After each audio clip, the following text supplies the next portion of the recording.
Good morning, everyone. Thank you for being here this morning. Like yesterday, I'll provide an update on the Afghan operation and then followed with a short operational update on our operations in Haiti. U.S. and coalition troops maintain security at the Kabul airport. And this security continues to allow for the evacuation operations and allowing us to remain to process people in to become ready to fly. Our focus is continuing to get as many people out as efficiently and safely as possible. In the past 24 hours, we exceeded the previous 24-hour flight departures and evacuated a number of passengers nearing the previous day's record. Yesterday, 42 U.S. military aircraft, of which were 37 C-17s and 5 C-130s, departed with approximately 11,200 personnel. Combined with our 48 coalition and allied partners, with those departures, an additional 7,800 personnel left Kabul. That is 90 flights total yesterday that left the Kabul airport. That is accounted for 19,000 evacuees now safely out of Afghanistan within a 24-hour period. Since the U.S. and coalition forces began the evacuation, to date, approximately 88,000 have safely departed from Afghanistan. Every 39 minutes yesterday, a plane departed Kabul airport. These numbers are a testament to the hard-working and brave service members carrying out this mission. In cooperation with the State Department, I can also tell you that there are more than 10,000 people currently at this time at the airport awaiting departure. This is a snapshot in time, and as we said yesterday, will continue to change as more people are able to come onto the airfield and as flights depart. As I said yesterday, in order for this throughput to remain steady, we depend on the capacity and efficiency of our intermediate staging bases and safe havens. We are appreciative of the support and rely on our allies and partners in this global endeavor. In the UCOM AOR, 6 flights will transport about 1,800 vulnerable Afghans from Germany to the United States today. In addition, approximately 2,000 more will arrive. In this case, Ramstein Air Base, Germany, is scheduled to receive approximately 13 flights. Since August 20th, UCOM has assisted approximately 10,000 vulnerable Afghans and evacuees for transit to onward locations. You will likely hear more details today at planned press schedule with Mr. Kirby and planned for General Walters later today. Several thousand evacuees have arrived in the United States so far and will continue to do so. In the past 24 hours, 5 flights landed at Dulles International Airport with approximately 1,200 passengers. As part of this process, these individuals completed biometric vetting and screening in accordance with the FBI, NCTC, and Customs and Border Control standards, all directed by the Department of Homeland Security. We are working around the clock to provide safe, sanitary, and appropriate receptions at processing at all of our locations throughout the world. We know you have questions about our current timeline and intent for departure. Our mission remains unchanged. For each day of this operation, we have carried out the direction of the President and the Secretary of Defense. Until that mission changes, we will continue to put forth our maximum effort to safely evacuate as many people as possible, and we will keep you updated. Lastly, I want to give you a short update on Haiti. The Department of Defense and U.S. Southern Command continue to be in full support of USAID as the lead federal agency. The USAID Bureau for Humanitarian Assistance team has been on the ground since the beginning, and we've been supporting them since then. as have a lot of our allies and partners, working with international community to identify points of need. This life-saving aid and assistance mission is where DoD's unique capabilities, specifically in airlift and logistics, are engaged each day to get that life-saving aid where it needs to be rapidly. As of late last evening, JTF Haiti has conducted over 364 full-spectrum missions, both with the DoD assets and the United States Coast Guard, which have assisted or saved over 436 lives and delivered over 163 pounds of vital aid as of late yesterday. Thank you.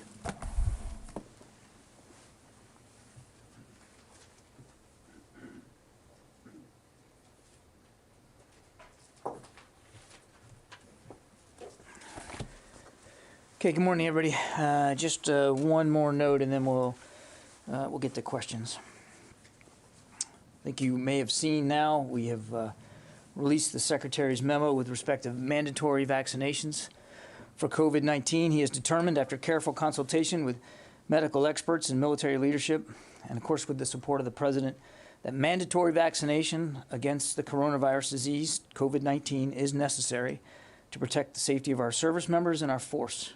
Mandatory vaccination will only use COVID-19 vaccines that receive full licensure from the Food and Drug Administration in accordance with FDA-approved labeling and guidance. Mandatory vaccination requirements will be implemented consistent with DoD Immunization Program Instruction 6205.02. In other words, the existing structure and regulations that govern policies and procedures for managing mandatory vaccination across the force. This is consistent with the Department's efforts to ensure the safety of our service members and, again, to maintain the readiness of the force. With that, we'll take questions. Bob. John, thank you. With regard to Afghanistan, I wonder if you could give us a sense of what the evacuation endgame is likely to look like or expected to look like in terms of sort of the sequence of events over the last, say, 3 or 4 or 5 days. Will the U.S. Need to have sort of exclusive use of the fields and the apparatus to execute the final flights? I'll ask the General to probably be more specific than me, Bob, but what we anticipate happening in the last couple of days, we will so first of all, we will continue to evacuate needed populations all the way to the end if we have to and we need to. If you're an evacuee that we can get out, we're going to continue to get you out. On the 31st. Right up until the end. But in those last couple of days, we're going to try to preserve as much capability as we can at the airport, as you might imagine. So in those last couple of days, we will begin to prioritize military capabilities and military resources to move out. That doesn't mean that that if you're an evacuee and you need to get out, that we're not going to try to get you out, but that we will have to reserve some capacity in those last couple of days to prioritize the military footprint leaving, because we want to be able to keep it there as long as possible to do the job that it's intended to do. So the charter flights, for example, would be finished earlier, and when you refer to military resources, you're talking about American only? I'm talking about primarily U.S. military troops and equipment.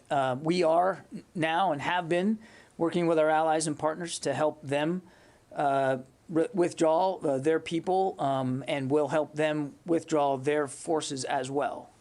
Right to the very end, or you have to do that earlier? Well, look, I mean, obviously we want to preserve as much capability as possible, and some of that capability is not ours.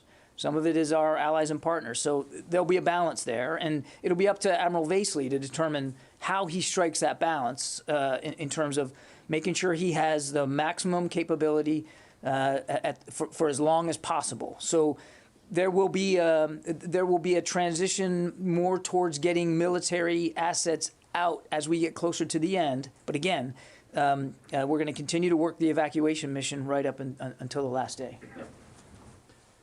Just, I think what I would add for the great answer Mr. Kirby gave there is, as you've seen in the last 3 days, the complexity and the amount of aircraft moving in and out.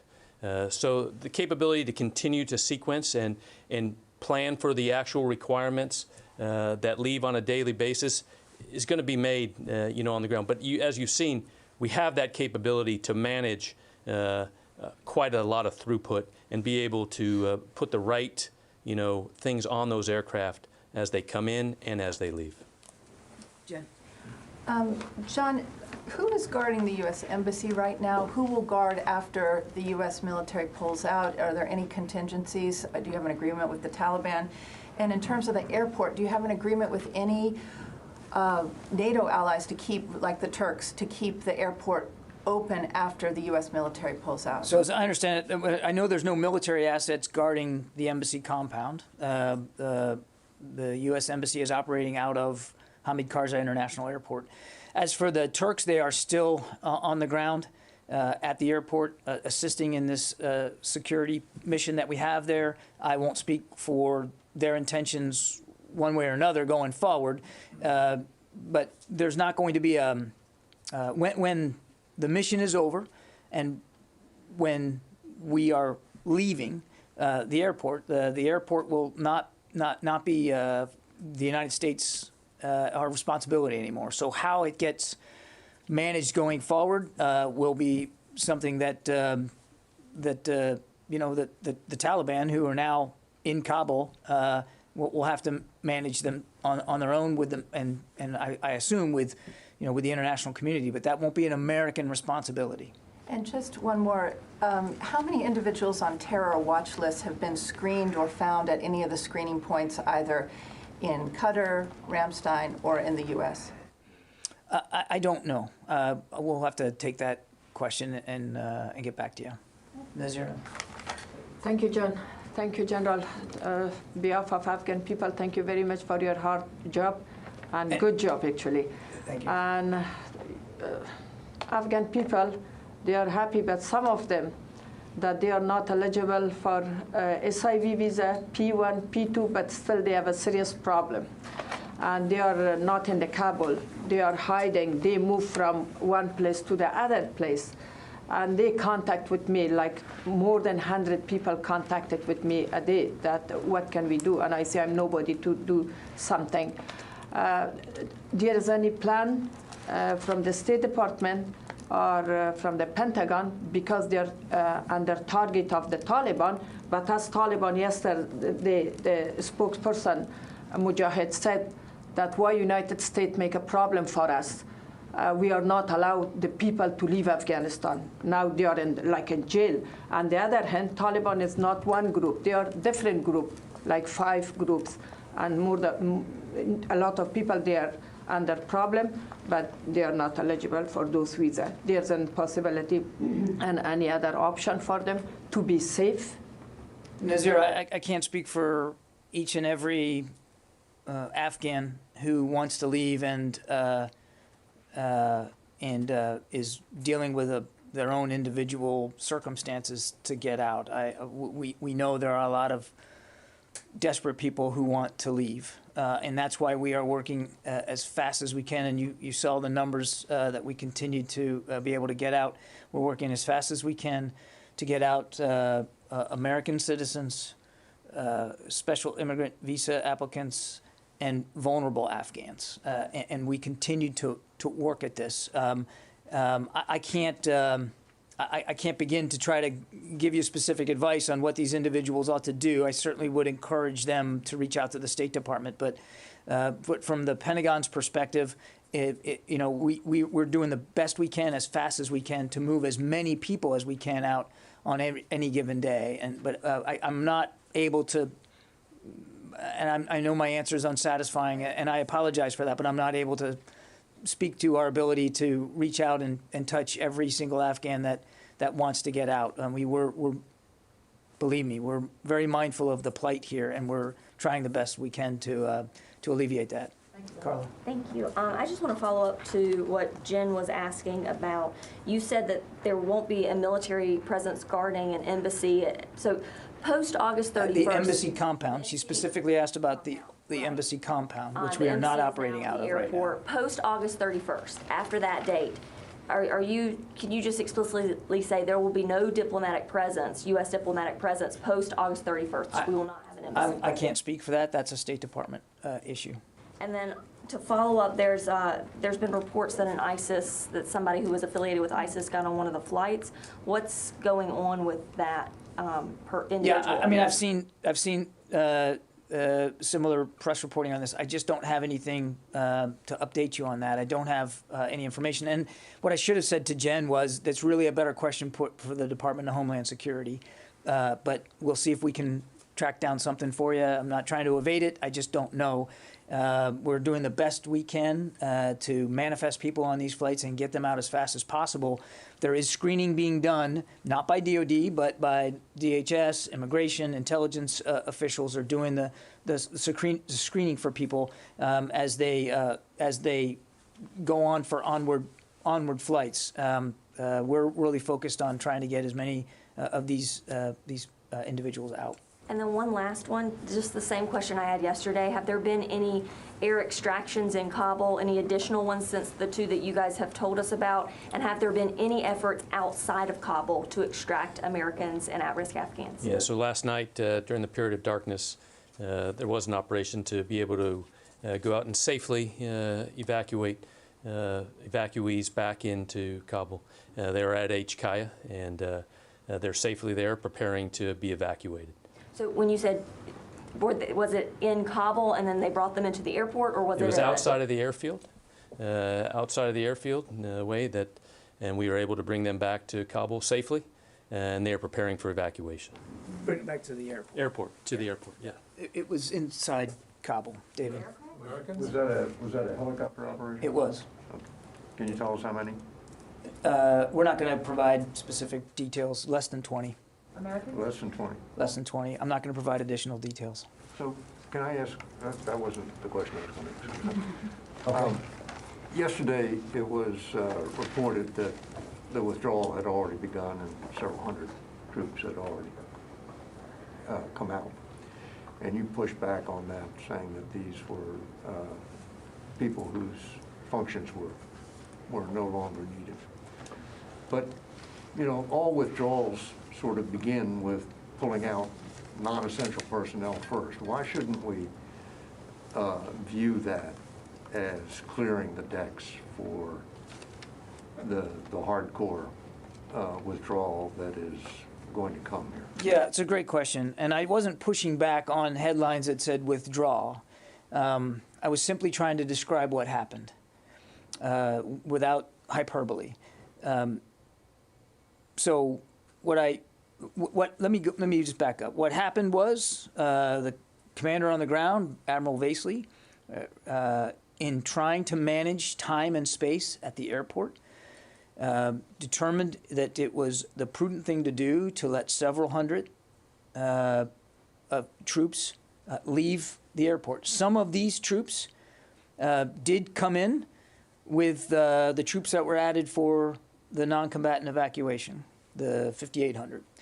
Some of them were troops that were already there at Hamid Karzai International Airport before any additional troops flowed in for the non-combatant evacuation. And as you know, David, we were still in the process. Before there was a need to go in and do a non-combatant evacuation, we were still in the process of a drawdown at the airport under the previous plan by the end of the month. And so some of the troops that flew home yesterday were in that tranche. And so they were very much a part of the original drawdown plan.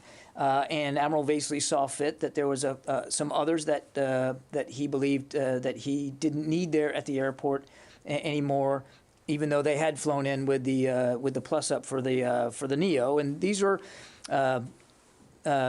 headquarters staff personnel, some maintainers, and some other enabling forces who either had completed their mission and were already scheduled to go, as I said, even before there was a non-combatant evacuation, and others who Admiral Vasely determined that their mission was complete. He didn't need them anymore. And again, time and space are a premium at the airport. He has the authority to make that decision. So I wasn't pushing back on the fact that the withdrawal has been going on since April 14th. when the president announced it. I wasn't pushing back. I just wanted to make it clear that that we hadn't pushed some button and said, go retrograde now. We still have on the ground about 5,400 of the 5,800 that we reached at the maximum.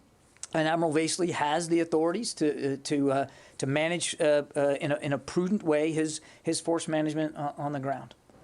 I haven't gone to the phones, and I want to make sure I don't forget that. Jeff Shogel. Thank you very much. From talking to military groups, it is evident that the Taliban are still blocking Afghans from gaining entrance to Hamid Karzai International Airport. And even when Afghans make it onto the airport, there have been instances when they have been escorted off due to paperwork issues. So I'd like to know, what steps is the U.S. government taking to make sure that Afghans do have safe passage to the airport? And under what circumstances are Afghans with valid visas who are admitted to the airport ultimately escorted off of the airport grounds? Jeff, it's difficult for us to answer that here at the Pentagon when we're not at the gates and on the ground at the airport. What I would tell you is a couple of things, and I recognize that no process is perfect, and that there are. I'm not disputing at all the accounts that you're relaying here today. That there may be hiccups and problems. We certainly recognize that. But let me just take a couple of steps back and tell you how this is working. And we've talked about this before. We have consular officers. Now there's more than 30 at the airport stationed at the gates with American troops who are helping them do their job of processing individuals as they come in, checking credentials, making sure that they are who they say they are, and that they are in a valid group that we're trying to move onto the airport grounds. Outside of that, the Taliban have set up checkpoints. We've talked about this before, and we are in daily communication with Taliban commanders about who we want to see get in and what the credentials are, what they look like, what's valid. And that communication happens literally every day. We have been nothing but open with the Taliban about who we expect them to let in. Again, fully recognize that it's that not every step of this process is in our firm control, and that there are going to be instances where it doesn't work as advertised. But I can tell you that there isn't a single day that goes by where Admiral Vasely and General Donahue aren't working this in a very personal way with Taliban authorities outside the airport. Let me go with another one on the phone. Tara. Thank you for doing this, John. Yesterday, the president mentioned also that he was calling upon the department to create contingency plans in case the number of Americans and Afghans that still need to get out have not gotten out by the 31st. Can you just explain kind of what the department is thinking about what its options might be to continue to get Americans out after the 31st if they haven't made it to the airport by then? And then just to follow on Jeff's question with Afghans that aren't getting through, have discussions gone on with the Taliban to maybe find some negotiation space for, they've said, no more Afghans can leave, but clearly, there's 10,000 at the airport. So something is happening behind the scenes that's helping some people get through. Can you talk about that to some extent? I'll turn it over to the general. Yeah, so I'll start with that last question first. It kind of comes off of some things that Mr. Kirby just said with that constant communication. I know the most senior commanders on the ground are out and discussing with the Taliban leaders that are manning these checkpoints exactly what the documentation needs to look like, times and coordination, details of that. As we know, though, there are reports of that some that aren't able to get through there. And I can tell you that the Department of State, the consular affairs officers that are there, are working with our commanders there to ensure that documentation, names, and those things, as often as required, are being communicated to the Taliban that are out those checkpoints to allow transition in there to get into the gates. And then, Tara, on contingency plans, obviously, I'm not going to get ahead of the planning process. We are a planning organization. One of our main jobs is to make sure that the president has options. And as he made clear yesterday, he wants to see this mission complete by the end of the month. We are still working towards that goal, but we will be drafting up potential, what we call in the military, branches and sequels, if in fact we believe a conversation needs to be had later on in the month that the timeline might need to be extended. For what purpose? For what number? For how long? All of that is baked into the planning process, and I'm just not going to get ahead of what the planners are doing. Courtney. Two for you, John. So I'm still unclear about, at the very end of this, so the 30th, 31st, who's going to be doing security at the airport as those last U.S. troops are leaving? Is there an agreement, or it sounded as if you were saying that the Taliban will be responsible for security as the last Americans are leaving? No, I said the Taliban were responsible for running an airport that's in a city that they are now the titular heads of government there. Running the airport and the security, right? Courtney, when we are gone, the airport will no longer be secured by American forces. What that security looks like after we're gone, I can't speak to that. Before the U.S. leaves, though, we will who will be doing it as the U.S. is. Let's say those last couple of aircraft leave with Americans. Who's running security, keeping those aircraft and the runways safe? Yeah. So you're asking a very good tactical question, right? So security, which we would call a commander's inherent responsibility throughout every phase of the operation. We are continuing to secure ourselves to the very last requirement of that. So when you say who's securing the last flight and all those things, we will have that ability to secure ourselves through multiple means to ensure flights are able to take off. And then while I have you up there, I just want to clear one thing that you just said.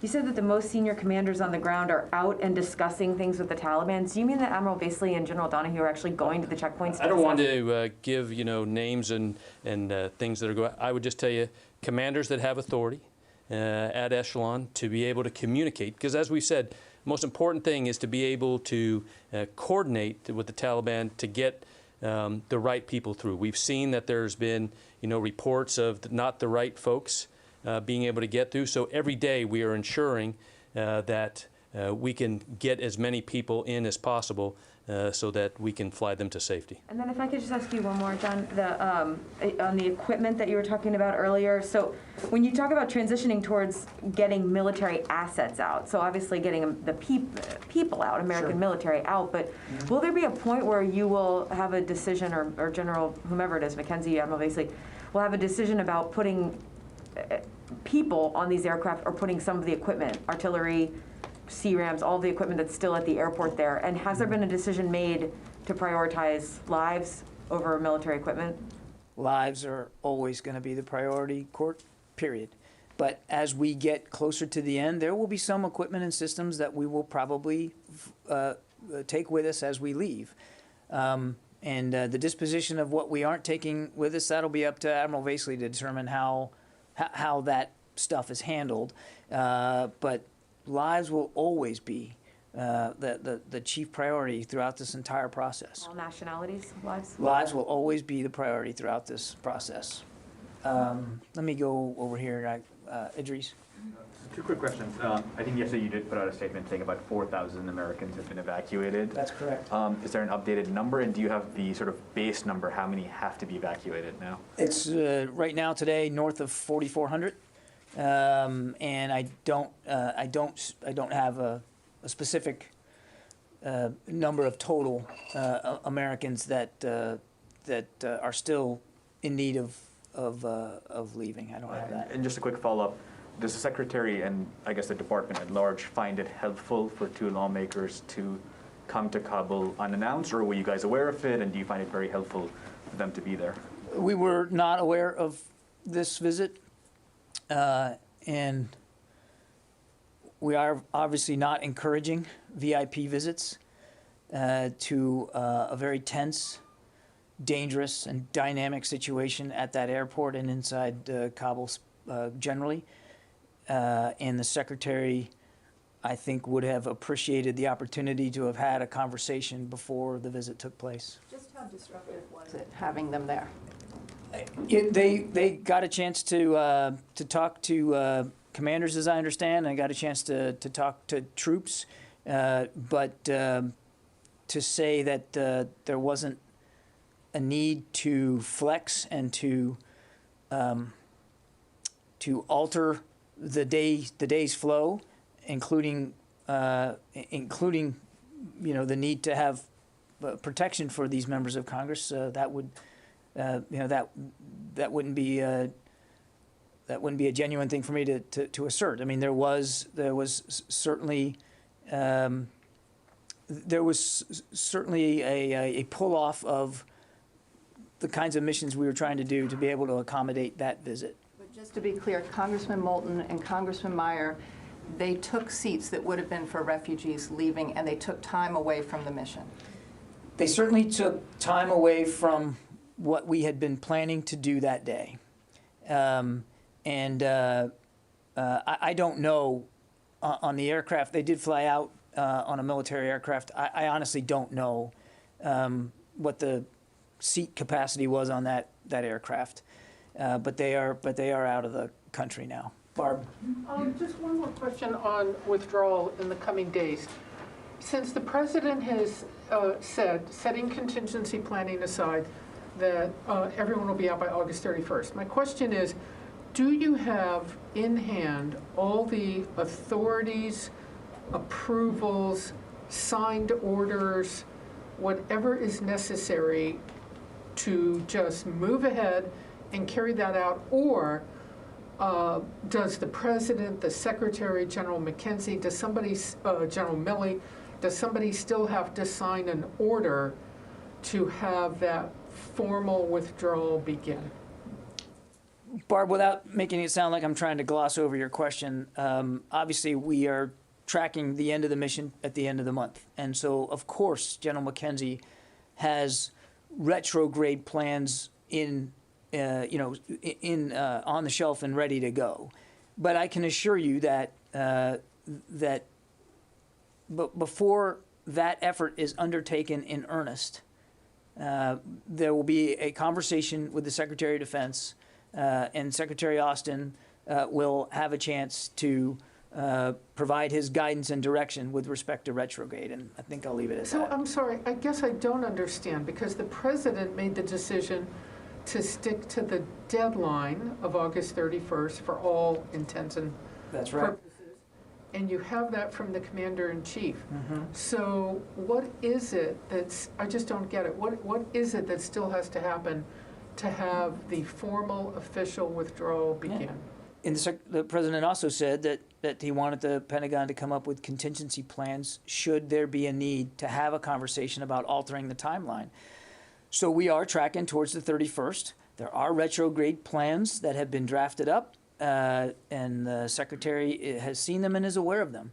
But I think you would expect that in these final days, the Secretary will want to have the opportunity to issue specific direction to General McKenzie about going forward with those retrograde plans. We're going to try, as I said, we are focused on that date, but we are also focused keenly on making sure we get as many people out as fast as we can for as long as we can. And if there has to be alterations to that, then obviously Secretary Austin's going to want to be a part of that conversation and to be able to issue his guidance and direction to the commanders on the ground. Thank you. Christina. Thank you. Can you confirm that no Americans have been killed since August 14th?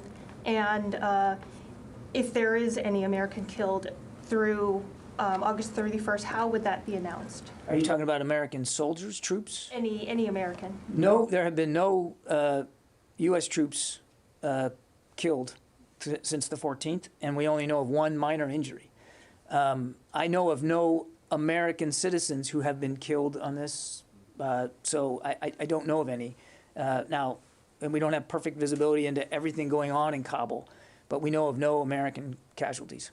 And then just one more question. When exactly does the August 31st deadline take effect? Is that August 31st midnight, or is that September 1st midnight? August 31st. Nancy. I was wondering if you could clarify a couple of points that you made earlier for me.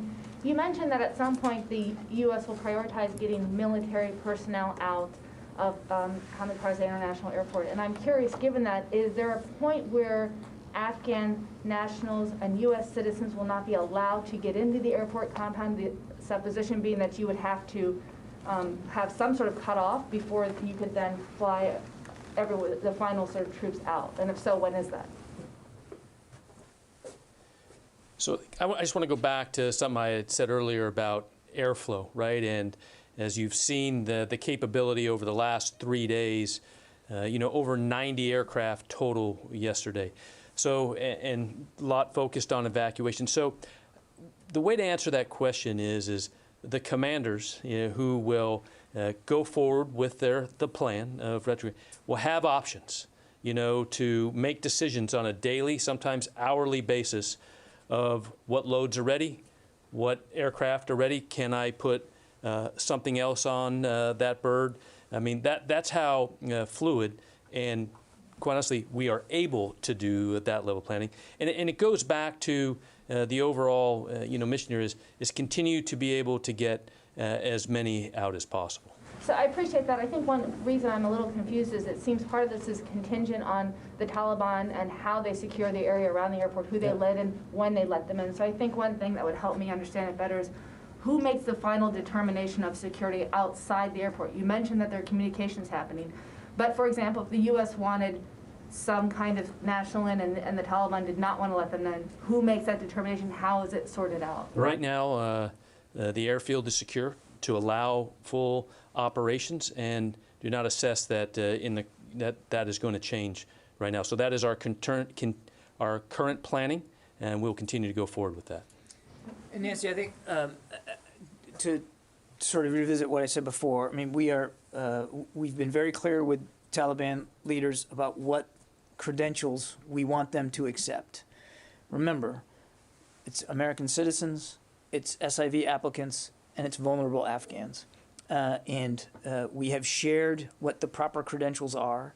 And by and large, not saying it's been perfect, but by and large, the people that we have made clear to the Taliban that we want to have access through the checkpoints have been able to get through, by and large, again, with caveats. So it hasn't been a big problem to date. And as the general said earlier, I mean, we also have other means to go out and get people in if we need to. We've now done 3 rotary wing lifts, so we have that option available to us as well. Did that answer your question? Yeah, I don't mean to be thick about this. I'm just trying to understand how that communication happens. Let's say they're not letting in a certain credential that you believe should be let in. Right. How is that resolved? Good question. And what would happen is the commanders on the ground would, if that was brought to their attention, and this has actually happened. This isn't notional.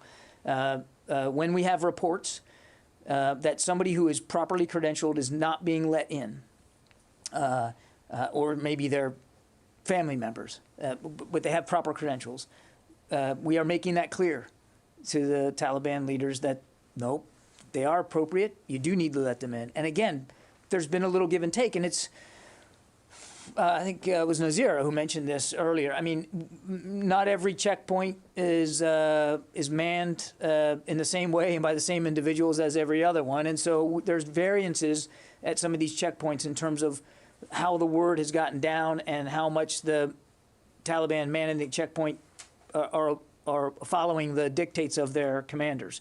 So that's why it's a constant communication on the ground with them to keep that flow going as much as possible.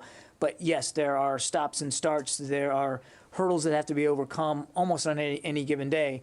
But really, it's a credit to the commanders on the ground there that they're continuing to have these conversations. Now, did that get at it better? Yeah. Okay. Thanks. All right, Jenny. Thank you, John. Thank you very much. The South Korean government is operating a military aircraft transfer operation to receive the Afghanistan refugees in South Korea. We will arrive tomorrow. Okay.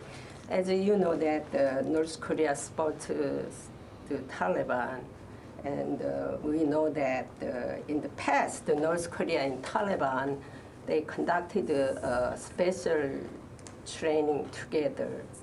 Then what kind of United States monitoring about North Korea, which poses a security threat? Do you want to take it? First of all, as we talk about the Republic of Korea's support to airlift, obviously we, as I said earlier, are extremely grateful for their contribution to increase our outflow.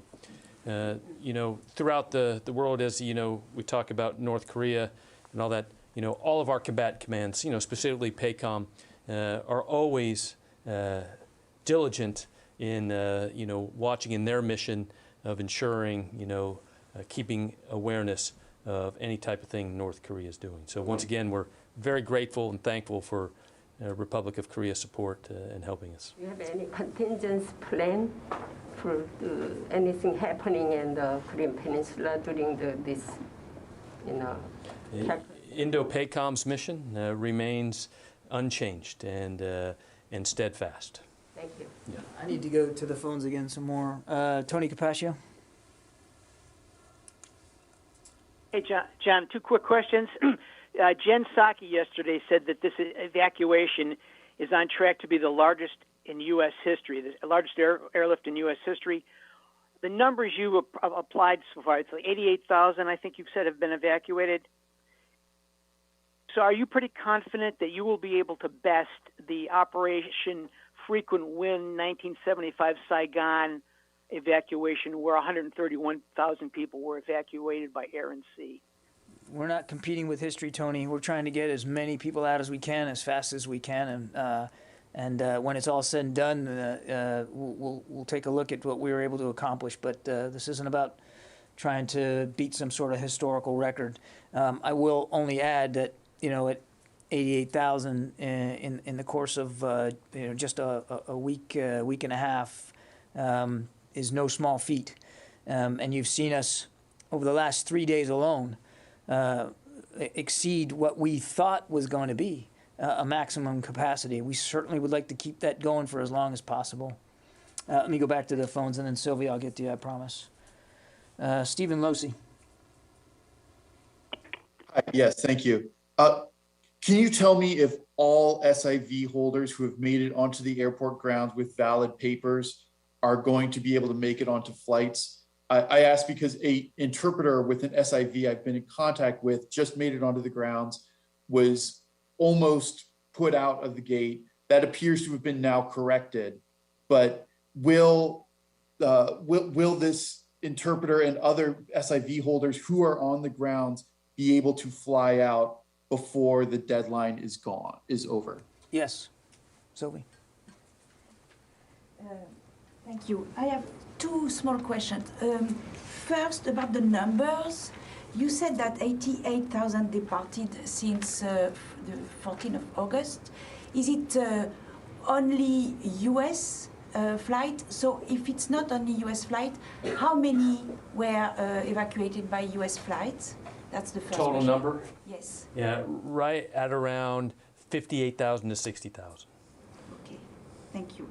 And the second question was about the president mentioned the ISIS-K threat, and I wanted to know if you received new threats, if there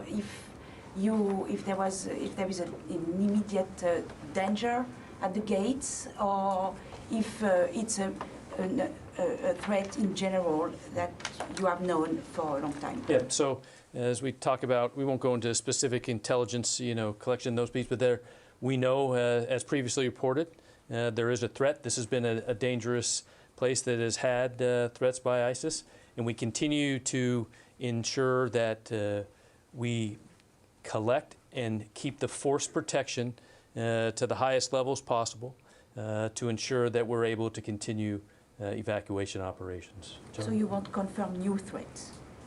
We're not going to talk about the intelligence environment, so Sylvia, you know that. These are, as the general said, these are credible threats, and we're mindful of that, but we're not going to talk about it in great detail. Megan. Just want to clarify your remarks about the vaccine memo. Is this to say that the Secretary is not going to request a waiver from the President and DOD will just give vaccines on a mandatory basis as they become fully licensed? No, that's not at all. I mean, we'll have to see where the other vaccines end up.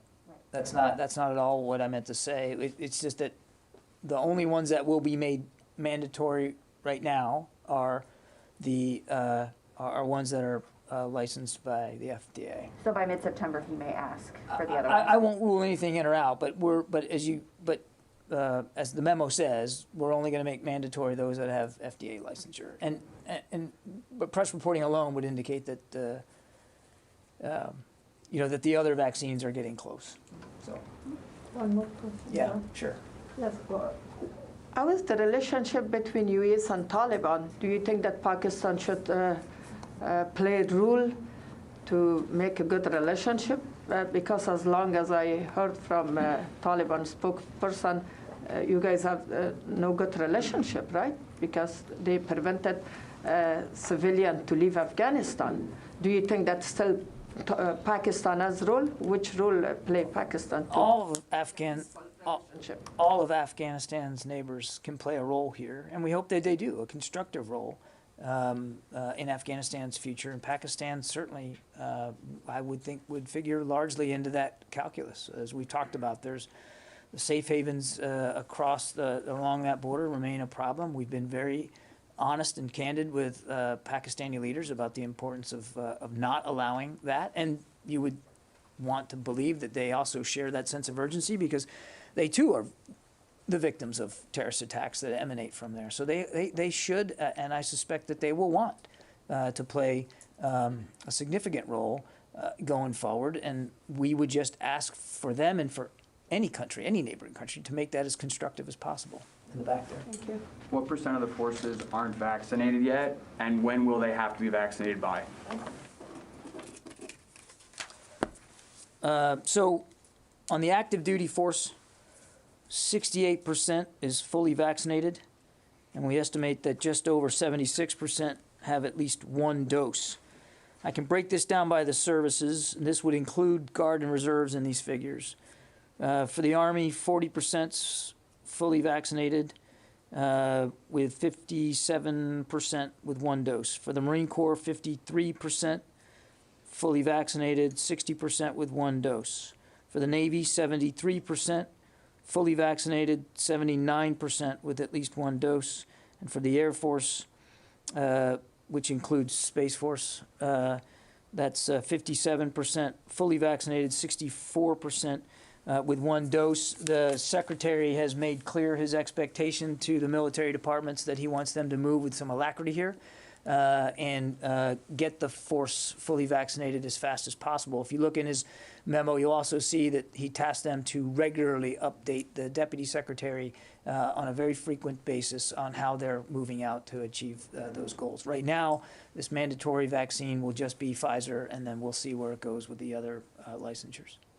John, will you be mandating vaccines for any of the Afghan refugees who come into the United States and are brought here by the U.S. military? I'm going to leave that question to the State Department, but there's COVID screening being done at each stop along the way.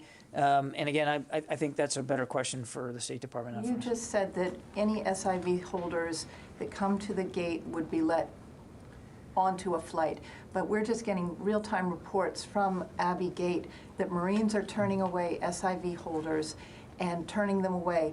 Can you clarify, are Marines supposed to be turning away those with SIV papers or with authorization to come onto the airport? Have they closed down Abbey Gate? I'm going to let the General take that question. The question that was posed to me by, I think it was Stephen, was if you have SIV credentials and you're at the field, if you're on the airport, will you be able to get off? And the answer is yes, but I'll let the General take the So, obviously I can't speak to that, absolute real time to the second report. the guidance still remains is those that have the proper paperwork and are safely at the gates is to bring them in and to process them. So I can't speak to that specific report there, but what I do know is that whether it's our Marines or soldiers that are at those gates working with the consular officers that are there, is as people are there and present the proper SIV paperwork, we are to get them as quickly as possible in, process them for evacuation flights. Can you make sure that that message gets down to the Marines at Abbey Gate, because this is a legitimate report that just came out? You know, and I think we appreciate those reports, right? And I just know, as I have talked to the commanders, they are using a lot of time, and it's good and well report to ensure they get this information and put it out throughout the entire force. The other thing, Jen, I mean, again, without speaking to this case, sometimes gates, the traffic is halted at the gates to manage flow on the airport. It's a physics issue, but again, I appreciate that, and if you share with us after the briefing the details of this, we will certainly pass it on. Absolutely. Can I ask one more vaccine Yes, ma'am. question? Is now that there's been several weeks since the decision to make this mandatory, what is the Secretary's policy or decision on any troops who refuse to get the vaccine? Great question. What the Secretary has communicated to the military departments is to execute this mandatory vaccination program with obviously skill and professionalism, which we always do, but also with a measure of compassion. And so for a member who still objects, now obviously you can ask for an exemption on religious grounds, and you certainly could be exempt if you have a pre-existing condition that your doctor advises you not to get it, obviously. But if it's an objection outside those two frameworks, the individual will be offered a chance to sit down with a physician and have that physician communicate to them the risks that they're taking by continuing to not want to take the vaccine. They will also be offered a chance to sit down with their chain of command and their leadership to talk about the risks that their objection will impose on the unit and on the force and on their teammates. And the point is, Court, that the commanders have a wide range of tools available to them to help their teammates make the right decision for themselves, for their families, and for their units. And we expect, and the Secretary expects, that the commanders will use those tools short of having to use the UCMJ. If the service member goes to the counseling, does not have a religious objection, and still objects and refuses to get the vaccine, the individual will begin to be processed in UCMJ? The commanders have a wide range of tools available to them, short of using the UCMJ, and I think we're going to trust that commanders are going to make the right decision going forward. So they'll get like an NJP, basically. Court, I can't give you an exact answer to every hypothetical situation. Once you mandate it, as we've done, it's a lawful order. It's a lawful order. And we fully anticipate that our troops are going to follow lawful orders. And when you raise your right hand and you take that oath, that's what you agree to do.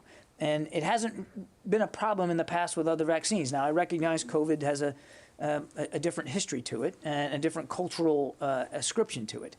But it's a lawful order, and it's our expectation that troops will obey lawful orders. And we also expect that commanders will have plenty of other tools available to them to get their vaccination rates up and to get these individuals to make the right decision short of having to use disciplinary action.